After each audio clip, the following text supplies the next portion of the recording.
Well, hello, everybody. I just came in from an office. I was doing a presentation there, and I had to rush here. Didn't even get a chance to do a little rehearse. I usually like to do that. Anyways, this is an interesting subject, leads versus referrals. And just wanted to spend some time and really get your mind thinking about these two areas of generating business. And they are different. And there's some, things that you want to accomplish with every lead referral you get. So let's dive in and don't hesitate to ask questions. Always happy to answer.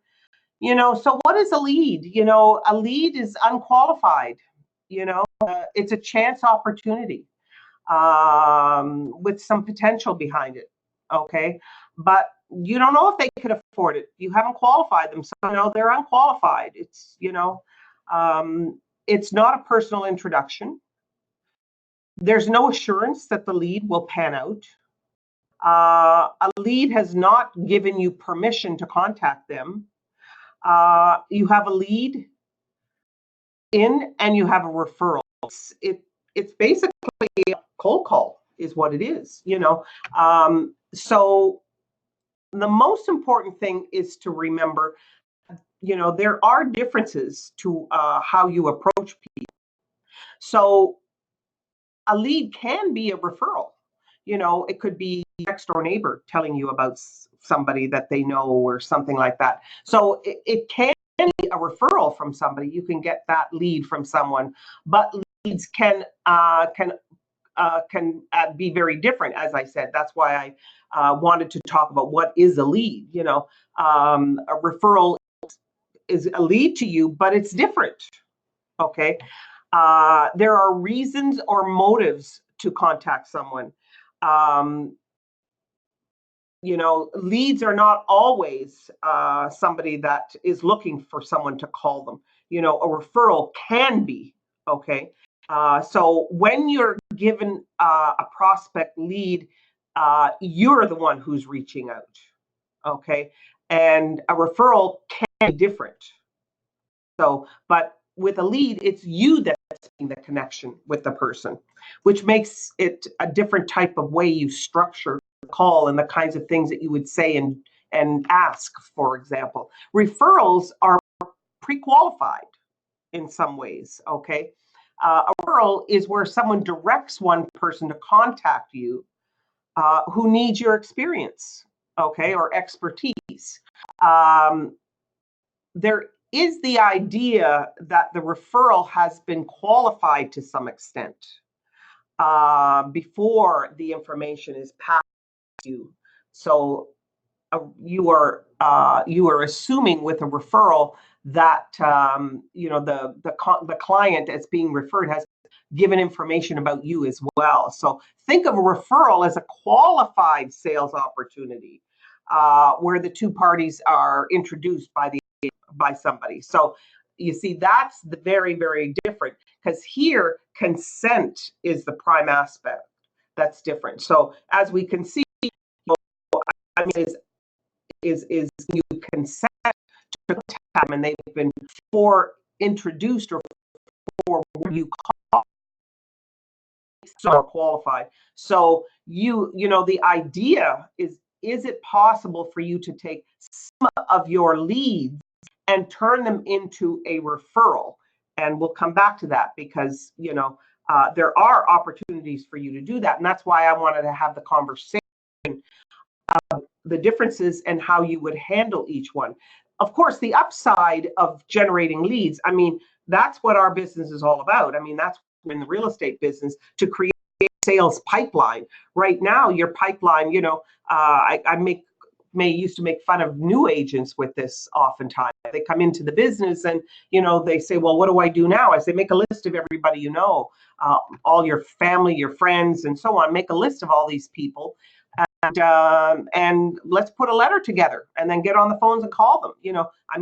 What you're trying to do here is create a sales pipeline. So right now you might know 50, 100, 300 people. Your goal is to take that pipeline and grow it to thousands, over time and a lifetime of being in this business. So you're constantly old business, new business, old business, new business. But you have this pipeline of leads that you're massaging and nurturing and working. And the more you have a pipeline and the more you massage and work this pipeline, turning leads into referrals where possible, and then your opportunity to make a sale or get a listing grows significantly when you can do that. So you can gather a lot of leads just by buying leads. I mean, we know that today it's very easy for you to go to a number of different websites out there. Bold leads.a is one of them. The website provider that Home Life uses, Income Real Estate sites, you can buy leads from them. I mean, they have a program that'll generate leads for you. So you can gather companies that can help you buy leads.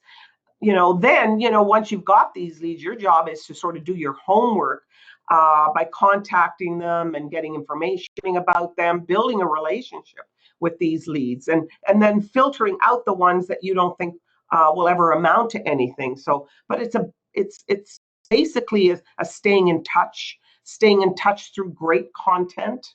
Not just, hey, are you ready? Hey, are you ready? But once you have leads, you've got to network with these leads. You got to massage these leads. You got to provide them information to eventually be able to, over time, turn many of them into deals. So it's keep building and following up. That's basically what you're doing: building and following up, and building and following up, and taking these leads and trying to turn them into recommendations, in referrals. And what I would be doing is introduction. So we'll talk more about that. So when you look at the difference between sales strategies, if you will, traditional method, which is the one that, if you've been in the business, more than 10 years, with the traditional, younger people in the business, maybe don't have as much knowledge of the traditional ways. But the traditional ways is basically, where you're doing what we call push type selling. And we'll talk more about that. But the traditional, if you're looking at the middle, how do I find traditionally?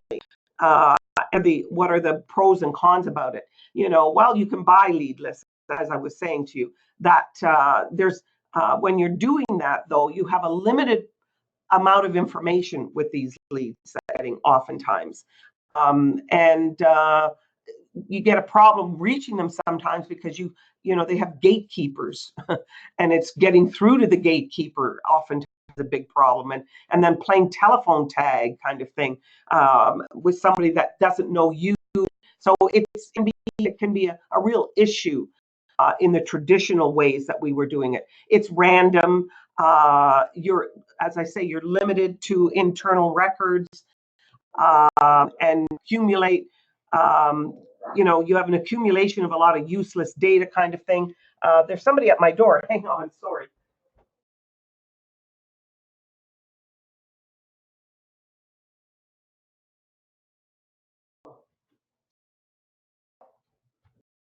Sorry, that was silly.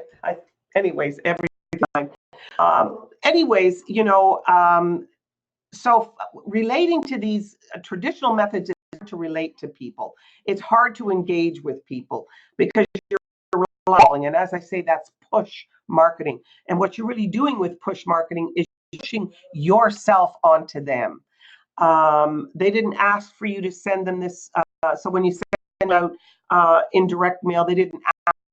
When you put an ad in the newspaper, kind of thing, you're pushing your services. They didn't ask for it to be there, so it's the traditional method that we grew up with for years. But today, social selling is very different. This is where you're utilizing professional networks and where you go in and you can find groups of people that have a common interest.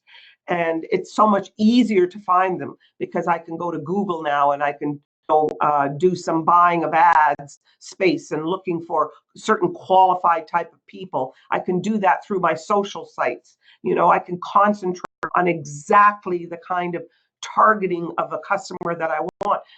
In the traditional, it's just, you don't know who they are. You're just putting it out to everybody. But what's great about social selling is that you can target exactly who you want, then leverage that information, because now you get to know about them, because there's so much intelligence today on the internet about people. That's what everybody worries about with Facebook and Google and how much they know about us. I mean, they know everything about us, as we know. So leveraging is easier because you have more information on them. So when you're at the difference between push selling and the social selling is pull selling. You see, what you're trying to do now is bound.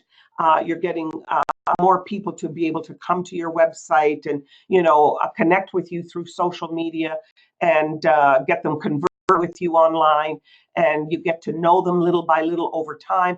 It's a much softer, nicer way of meeting people, and it gives you better information, but it takes longer than doing some of the traditional type things. And it doesn't mean you shouldn't do traditional. I'm just point out the differences. So ways to get more leads. Well, number one, ask.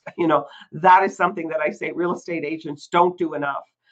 In your day-to-day life, everywhere you go, you don't want to be a nuisance with people, but take advantage of situations that you're in, and you've all heard, you're at a baseball game, you're standing in line in a grocery store, you're standing in line at a liquor store, wherever it is. I mean, there's opportunities that you are faced with every single day where you can hand somebody a card, where you can talk to them a little about what's happening in the real estate market in the 3 minutes while you're standing in line.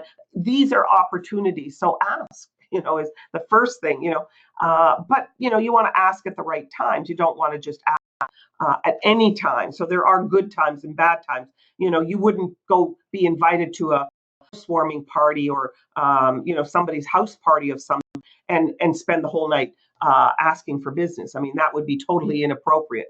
But it wouldn't be if you're standing in line and somebody has a conversation and you start talking real estate and they start asking you about information. It certainly wouldn't be inappropriate to ask them if they're thinking of selling while you're there or buying. So the other thing is you want to integrate your lead generation by having a form everywhere, where asking for leads kind of thing. So do you know anyone? I build my business on, making customers happy. And so if I've made you happy, please refer me, kind of thing. A lot of real estate people are doing that. So make it a part of everything you hand out. No matter what you hand out, always make sure you have a referral, first name, last name, email. That's all you need. Okay. And more than even a phone number kind of in the beginning, but it's ideal if you could put the 4 on there, and some will give you all that information.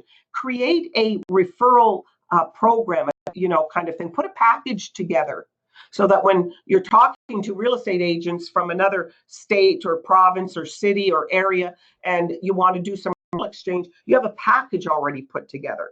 And this package, of course, is going to have, information about, the 10 things that I do to make sure my customers are serviced properly. Here's the things that you're going to get from me. Put a package together. Put a package together that includes, referral arrangement with another real estate agent. You're going to give them 25%.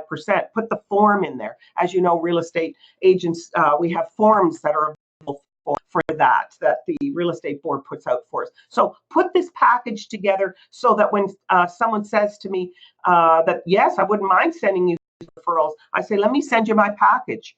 And they have everything they need, exactly what you're going to do to service the client and how you're going to report to them on a regular basis to keep them up to date on what's happening with the referral they gave you. So and then, go back through your client list now and start right now with the people you have. Put the package together and start.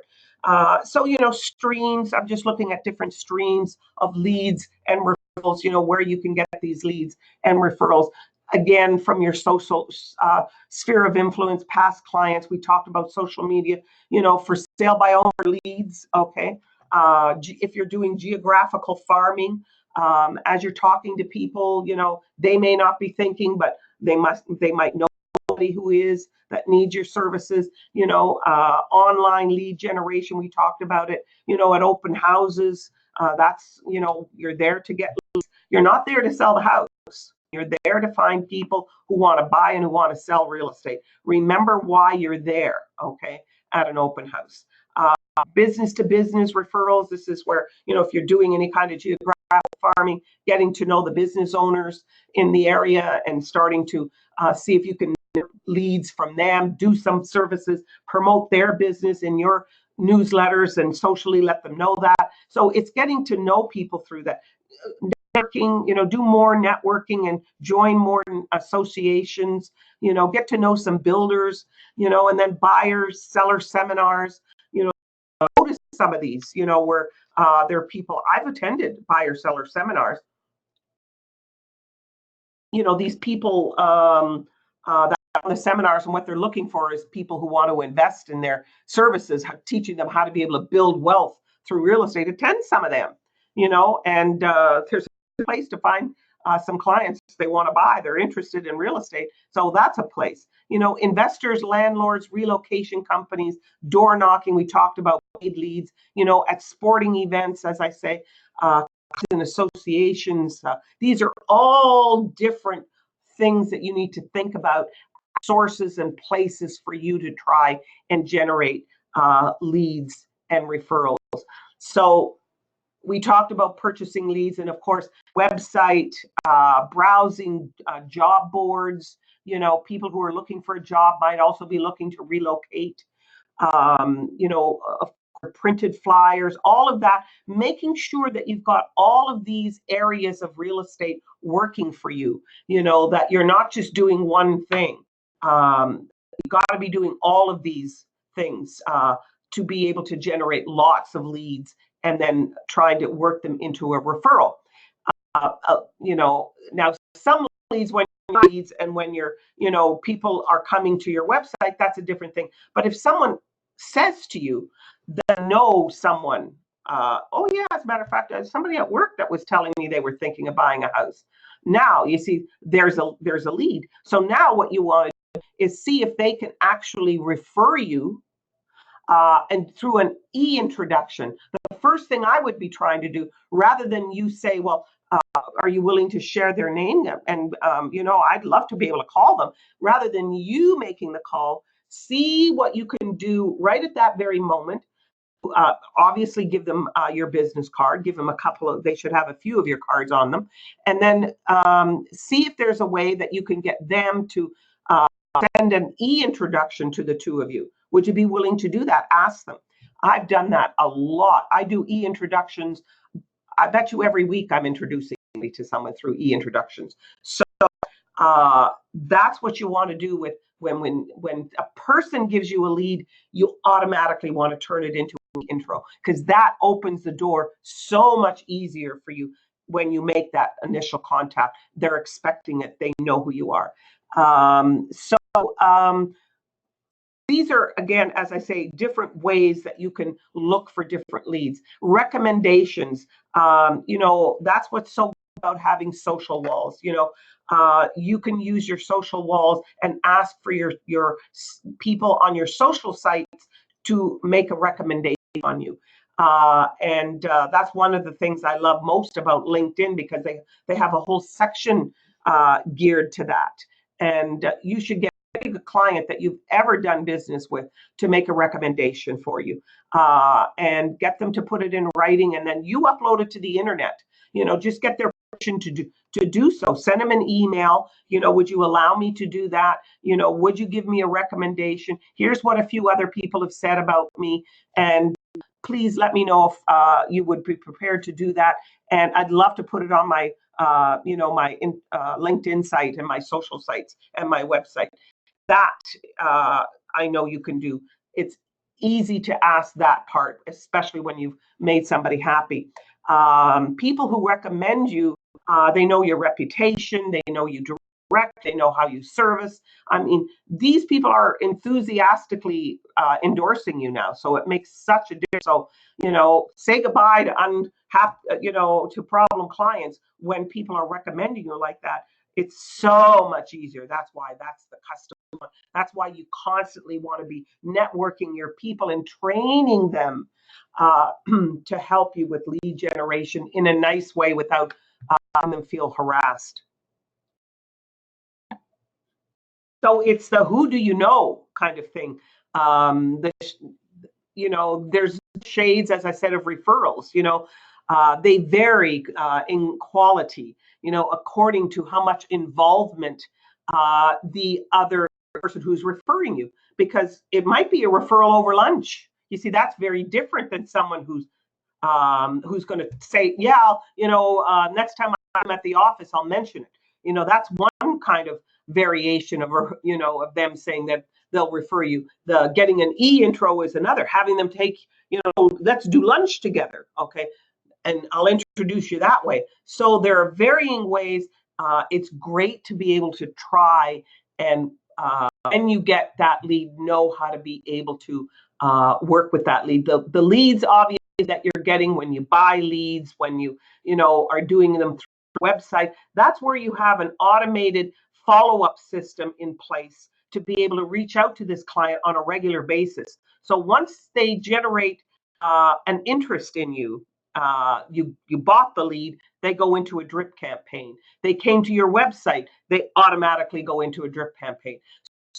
Very important when you're working with leads and you're working with referrals, you automatically have to be working with a follow-up system. I mean, that they just go hand in hand, as you know. So as I say, how do you get recommendations? Ask by implementing the principle of asking and receiving their agreement, their blessings kind of thing, then that really opens doors to you building a relationship now with this new potential contact. So, therefore, ask clients, trusted friends, colleagues, soccer parents, if you have a soccer kid, or baseball or basketball or football or whatever, and of course, use it socially as well on your websites and on all of your social sites where people can write a recommendation or email you a recommendation that you implement onto your social walls. You've got to think like a lead magnet. That's what you're trying to become. In your day-to-day real estate life. After every successful transaction, that's when you're asking sure. And at the same time, ask the client for that testimonial. Like, if you do everything at the right time and you make it a habit and you do it all the time, it's just part of the process. Everything changes because now you've got a system, and that's what I keep saying: develop a system and work the system. 65% of sales leaders say salespeople spend way too much time in non-selling activities. I say it at every time, when I was doing regular training in real estate offices. I don't do it as often now as I'd like to, but I still do it every week. I used to say to real estate agents, draw up a round circle, and what percentage of your day do you spend hunting for business, okay, and really involved in lead generation? What percentage of your day is spent in that? And what percentage of your day is spent administratively? And I can tell you, most real estate agents say it's 70% administration and 30% lead generation, where they're actually, and some even less than that. And I keep saying, remember, if that's the case, you're in the wrong business. You should be an administrator and not a real estate agent, because it needs to be the exact opposite. So here are some strategies or some ways that you can follow up automatically. It doesn't require you to do something yourself every day. A newsletter, you need to, every real estate agent, I keep saying it over and over and over again, a newsletter goes out once, so it's 12 times a year, to all those leads that have been accumulating over time in your database. And then a market update, that done it at the same time as a newsletter. Some real estate agents like to do a weekly one because things change by the week in real estate all the time. What is sold, what new has come out on the market, has there been any price reductions, has there been any change in interest rates, news flash, look what's happened this week kind of thing. So you want to be constantly doing this kind of thing, that quarterly call 4 times a year, spring, summer, winter, fall, picking up the phone and or going out and meeting them, bringing them some nice plants in the summertime and the springtime rather, and things like that. Annual evaluation. Every time I sold a house or got a listing and the people sold their house through me and then maybe bought through me, one thing I always said was for the life of them with me now, every year I will give them a free evaluation on their property. People need to be kept up to date. I know they're not planning on selling, but people need to be kept up to date on what's happening with their equity in their home every year. It's an investment. They need to treat it like an investment. If they have stock, they're monitoring stock every day. In many cases, every day, certainly a couple of times a week. So real estate doesn't need to be monitored that often, but it needs to be monitored at least once a year. This is the opportunity to come in and do an update on what's happening and provide a free evaluation. Handwritten cards, spring, summer, winter, fall events, get out there, bring them the pumpkin, bring them the poinsettias, Christmas cards, gifts, constantly giving them gifts. So you need to really, really, really, really working those leads and, putting on, for your very important clients, certain little festivals and, buy them tickets to the home show or tickets to the baseball game and so on and so forth. But send this monthly update out on a regular basis because that message alone can convert an awful lot of leads over time. Believe me, you may have to send this newsletter out for years, but all of a sudden, today's the day. They've decided they're going to do something. You get a phone call or you get an email and they say to you, I've been receiving your newsletter and we're thinking of selling and we'd like you to come and talk to us, kind of thing. You believe me, and then sometimes because you've been following up with some people for so long, you get 2 or 3 of them in a month. You see, that's the goal of what you want. That's why you constantly want to be building that and networking and following up with the pipeline at the same time, looking for ways and opportunities to get referrals and to get recommendations. And, referral message, that you send out to your clients. You can tweak this depending on it, but gives you an idea. Congrats once again on the home sale or on purchase, whatever. Between all the packing and organizing, I hope you're having a chance to celebrate. I really did enjoy working with you and would love to work with more people like you. If you know anyone who might be looking for real estate advice, we are always on the hunt for great clients like yourself. We work almost exclusively with referrals. So here's, a little email a message that you can send out to them, in print, in email form, in text, whatever. So again, making looking for leads and referrals part of your day-to-day business all the time. Don't wait for the referral to come to you. You need to be, assertive in generating referrals an everyday part of your business. Leverage Google. Make sure you sign up for their free Google business account. Just type that in, Google My Business, and it's all you do is fill out a form. It's free. Make sure you're there. Make sure you're working those unconverted leads that you've gotten from all these different places. They're in your database. Keep that database of yours up to date. Send, good information out to them, and track what's going on in the neighborhood. Know what's happening in the area that you specialize in. That's why I believe in specializing, because if you don't do that, how can you know where to focus? I mean, you can't be all things in real estate, if you know what I mean. It's an impossibility. So if you meet somebody somewhere and they're looking for a particular type of real estate, it happens to be, the kind of real estate that you specialize in, that makes it so much easier because now you can talk about, you being the guru in that area kind of thing. So it's about sending valuable information that they're happy to receive. It's being consistent and piquing clients' curiosity through valuable information and information in the newsletter, information in the emails that you send out once a week. So, keeping in touch with people 18 to 24 times a year with great information is by no means too much. And let them unsubscribe. You just keep building more clients, and if they want to unsubscribe, there, getting leads, working leads, getting referrals is all about talking to more people and making use of every moment that you have. Take the opportunity, make sure you've got your day planned out, work with a daily to-do list. That to-do list is keeping you moving forward. So I believe we're at the end here, if I'm not mistaken. Yes, I hope I've given you some food for thought. Any questions?